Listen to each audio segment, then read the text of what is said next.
সর্বপ্রথমে মহান ঈশ্বরকে ধন্যবাদ দিই এবং সকলকে আরেকটিবার প্রভু যীশু খ্রিস্টের নামে শুভেচ্ছা জানাই। সকলকে জয় যীশু। আসুন আজকে যে আমাদের আলোচ্য বিষয় তা হলো যে পিতেশ্বর তিনি কেন আমাদেরকে আহ্বান করেছেন, কেন তিনি আমাদেরকে ডেকেছেন, সে বিষয় নিয়ে আমরা আলোচনা করব। তাই আসুন আমরা সর্বপ্রথমে ঈশ্বর আমরা প্রার্থনা করি। স্বর্গের পিতা প্রভু, তোমায় ধন্যবাদ দিই আজকে এই নতুন দিন আর এই সময় তুমি দিয়েছো প্রভুকে, আর এই সময় তোমার যে বাক্য নিয়ে আলোচনা করব সেই বাক্যর মধ্য দিয়ে তুমি আমাদের জীবনে কথা বলো, সঙ্গে থাকো। কেন তুমি আমাদেরকে ডেকেছো সেই বিষয় সকল সকল শ্রোতা সন্তানদেরকে প্রভু তুমি বুঝতে সাহায্য করো, সঙ্গে থাকো, সমস্ত ভার তুমি নাও।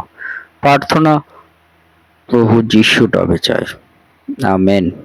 জয় যিশু। আজকে আমরা দেখি যে পিতা ঈশ্বর কেন তিনি আমাদেরকে ডেকেছেন।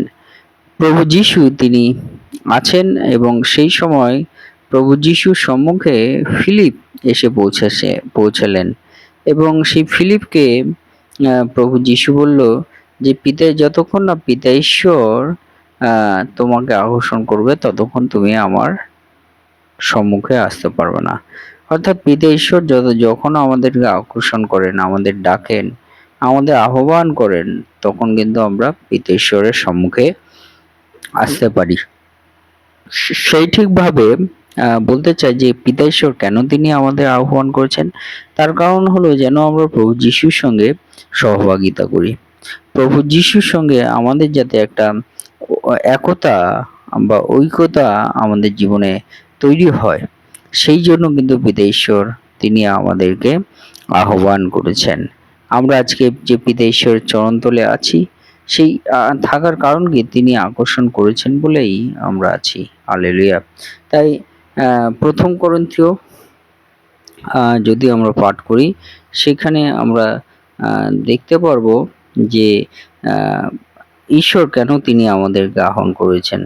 প্রথম করন্থীয় 1:9 সেখানে আমরা জানতে পারবো যে আমরা যাতে প্রভু যিশুর সঙ্গে একটা সহভাগিতা আমাদের তৈরি হয়, সেই জন্য কিন্তু পিতা ঈশ্বর তিনি আমাদেরকে আহ্বান করেছেন। 2 নম্বর বিষয়, পিতা ঈশ্বর তিনি কেন আমাদেরকে আহ্বান করেছেন তা হলো যে যেন আমরা একটা পবিত্র জীবন যাপন করতে পারি, সেই জন্য পিতা ঈশ্বর তিনি আমাদেরকে আহ্বান করেছেন।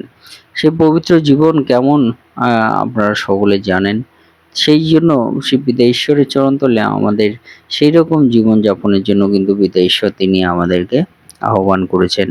3 নম্বর বিষয়, পিতা ঈশ্বর তিনি আমাদের আহ্বান করেছেন কারণ যেন আমরা অনন্ত জীবন অধিকারী আমরা হতে পারি, অনন্ত জীবন যাতে আমরা পেতে পারি, সেই জন্য কিন্তু পিতা ঈশ্বর তিনি আমাদেরকে আহ্বান করেছেন।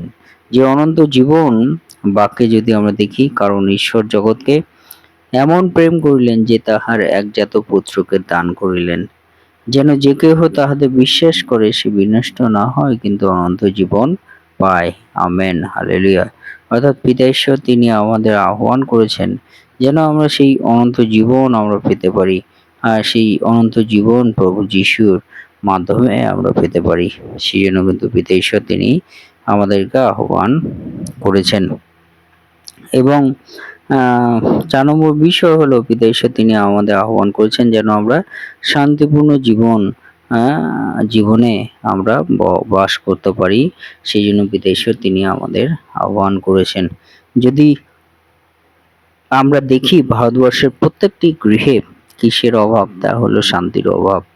আর সেই শান্তির জন্য কিন্তু পিতা ঈশ্বর তিনি আমাদেরকে আহ্বান করছেন যে আমরা যাতে পিতা ঈশ্বরের চরণতলে আসি, তার উপাসনা আরাধনাতে আসি, যাতে ঈশ্বরের শান্তি আমাদের জীবনে আসে, আমাদের পরিবারের যিনি কর্তা তার জীবনে আসে।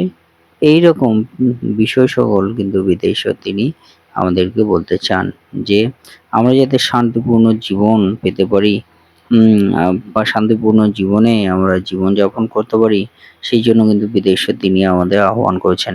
এবং 5 নম্বর বিষয়, পিতা ঈশ্বর আমাদের আহ্বান করেছেন যেন তার সুসমাচার আমরা প্রচার করি। আমরা বিশ্বাসী হয়েও যেন আমরা চেষ্টা করি সুসমাচার প্রচার করার। যখন আমরা যেমনভাবে পারি আমাদের পরিবার থেকে আমরা সুসমাচার প্রচার করা আমরা যেন শুরু করি, এবং সেই পরিবার থেকে তারপরে আমাদের পাড়া বা এলাকা প্রতিবেশীদেরকে নিয়ে যেন আমরা সেই পিতা ঈশ্বর তিনি আমাদেরকে বলছেন যে তাদের কাছে যেন আমরা সুসমাচার আমরা প্রচার করি। আর সেই জন্য কিন্তু পিতা ঈশ্বর তিনি আমাদের আহ্বান করেছেন যে সুসমাচারে আমাদের অনন্ত জীবন আমাদের আছে। হালেলুয়া। এবং আহ, আহ, আমরা পিতা ঈশ্বর আমাদেরকে কেন ডেকেছেন যেন আমরা প্রতিনিয়ত প্রার্থনা করি, আমরা যেন প্রার্থনা বন্ধ না করি। সেই জন্য পিতা ঈশ্বর কিন্তু তিনি আমাদের আহ্বান করেছেন।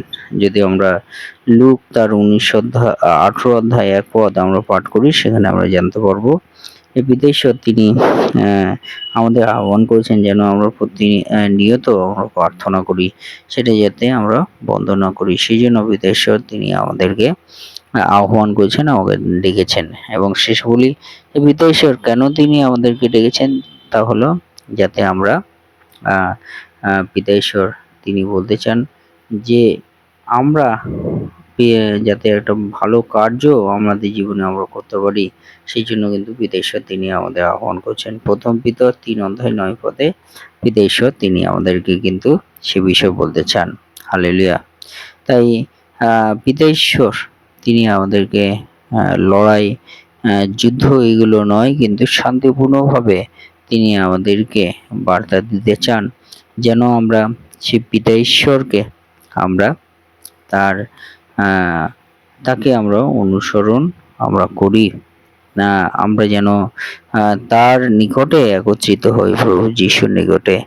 আমরা যেন সেই প্রভু যিশুর পিতা ঈশ্বর তিনি আমাদের যে অনন্ত জীবন দিতে চান, সেই জন্য যেন আমরা পিতা ঈশ্বর তিনি বলতে চান, সেই জন্য পিতা ঈশ্বর তিনি কিন্তু আমাদের আহ্বান বা ডাক তিনি আমাদের দিয়েছেন। এবং পিতা ঈশ্বর সুসমাচার যাতে আমরা প্রচার করতে পারি, এবং আমরা যাতে প্রতিনিয়ত প্রার্থনা করতে পারি, ভালো কার্য করতে পারি, সেই সকলের জন্য কিন্তু পিতা ঈশ্বর তিনি আমাদেরকে আহ্বান করেছেন। হালেলুয়া। তাই যতজন ঈশ্বর সন্তানেরা আপনারা শুনছেন, আসুন যিনি আমাদেরকে আহ্বান করেন সে পিতা ঈশ্বর চরণ তলে আমাদের জীবনকে সমর্পিত করি। সঙ্গে ঈশ্বর তিনি আমাদের সঙ্গে সঙ্গে থাকুন। ঈশ্বর তার বাক্যে আমাদের প্রত্যেককে আশীর্বাদ যুক্ত করুন। আমেন। হে আমাদের স্বর্গস্থ পিতা, তোমার নাম পবিত্র বলিয়া মান্য হোক। তোমার রাজ্য সুখ, তোমার ইচ্ছে যেমন স্বর্গে তেমন এই পৃথিবীতেও সিদ্ধ হোক। আজ আমাদের প্রয়োজনীয় খাদ্য আজ আমাদেরকে দাও, আর আমাদের অপরাধ সকল ক্ষমা করো, যেমন আমরাও আপন আপন অপরাধীকে ক্ষমা করিয়াছি। আর আমাদের পরীক্ষাতে আনিও না, কিন্তু মন্দ হইতে রক্ষা করো। কারণ রাজ্য, পরাক্রম ও মহিমা যুগে যুগে তোমারই হোক। আমেন। জয় যিশু, জয় যিশু, জয়।